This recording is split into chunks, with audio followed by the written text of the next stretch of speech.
नाज़रीन अस्सलाम वालेकुम, मैं खालिद शहबाज, आप देख रहे हैं गवाह news. Chief minister Telangana mister KCR ने तमाम आला अहदेदारों को खबरदार किया कि वो कोविड-19 की इम्कानी दूसरी लहर के पेश नज़र अलर्ट रहें। चीफ मिनिस्टर ने कहा कि तेलंगाना में सूरत हाल मामूल पर आ रही है।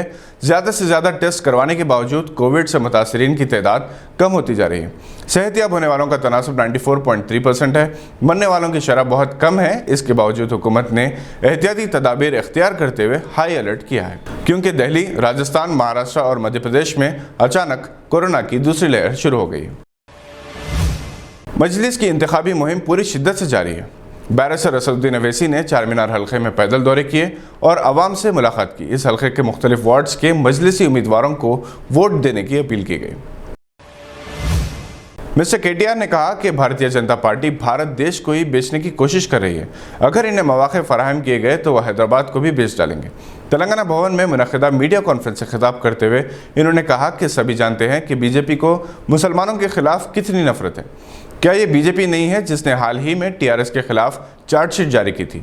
इसने केटीआर से 50 सवाल पूछे थे। बीजेपी की चार्जशीट पर रद्दअमल देते हुए वजीर मौसूफ ने सवाल किया कि जुआ के क्लब बंद करने पर हमारे खिलाफ चार्जशीट दाखिल की गई। इन्होंने कहा कि नोटबंदी और जीएसटी के जरिए लाखों छोटे ताजिरों को सड़कों पर लाया गया। क्या इस पर बीजेपी के खिलाफ चार्जशीट दायर नहीं करनी चाहिए? किसानों को वाटर पंप सेट पर मीटर लगाने का दबाव डाला जा रहा है। क्या इसके लिए बीजेपी के खिलाफ चार्जशीट दायर नहीं करनी चाहिए? आप बता सकते हैं कि 6 सालों में बीजेपी ने हैदराबाद के साथ क्या किया? क्या आप पब्लिक सेक्टर की कंपनियों को खानगी अफराद के हवाले नहीं कर रहे हैं? क्या आप इंडियन रेलवे, जो दुनिया का चौथा सबसे बड़ा रेलवे नेटवर्क है, इसको प्राइवेटाइज नहीं कर रहे हैं? क्या आप दुनिया की सबसे बड़ी इंश्योरेंस कंपनी LIC, जिसके 40 करोड़ पॉलिसी होल्डर्स हैं, इसको खांगाने की कोशिश नहीं कर रहे हैं? इन्होंने कहा कि मोदी के खिलाफ चार्जशीट दाखिल की जाने की ज़रूरत है, क्योंकि इन पर 6 सालों में 12 करोड़ नौकरियां ना देने का इल्ज़ाम आयद है। इस बार भी हम GHMC इंतखाबात में पहले नंबर पर होंगे और मजलिस दूसरे नंबर पर होगी।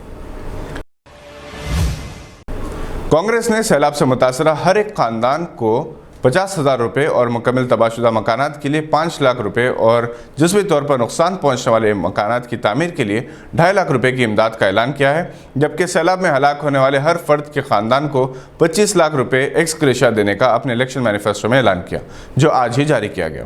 तेलंगाना कांग्रेस के सरकर्दा कायद कैप्टन उत्तम कुमार रेड्डी और मोहम्मद अली शब्बीर के अलावा दीगर कायदीन इस मौके पर मौजूद थे।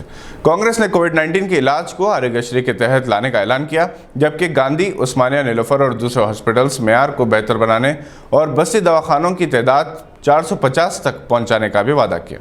तमाम हेल्थ सेंटर्स में लैब टेस्ट भी करने का वादा किया गया।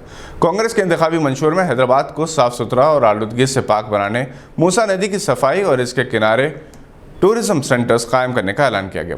सिक्योरिटी और लॉ एंड ऑर्डर के निज़ाम को बेहतर बनाने का यकीन दिलाया गया।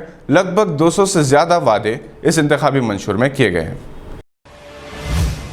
उस्मानिया यूनिवर्सिटी में आज इस वक्त नाखुशगवार वाक़यात होते होते रह गए, जब बीजेपी और ABVP के कारकुनों और पुलिस के दरमियान टकराव होते होते रह गया।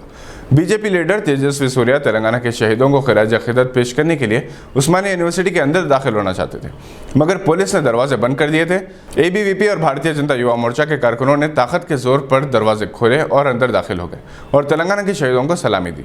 तेजस्वी ने इंतखाबी मुहिम के दौरान जिस लबो लहजे को इख्तियार किया है, इस पर की कविता मिल्सी ने कड़ी नुक्ताचीनी की है। इन्होंने दो टोक लहजे में कहा कि हैदराबाद के बारे में बात करना है तो संभल कर किया जाए, क्योंकि ये शहर प्यार और मोहब्बत, अमन और आश्ती का शहर है। तेजस्वी ने मजलिस कायदीन अवैसी बिरादरान पर तनकीद की और कहा कि अवैसी बिरादरान तरक्की की बात करते हैं, जबकि इन्होंने पुराने शहर में तरक्की होने नहीं दी।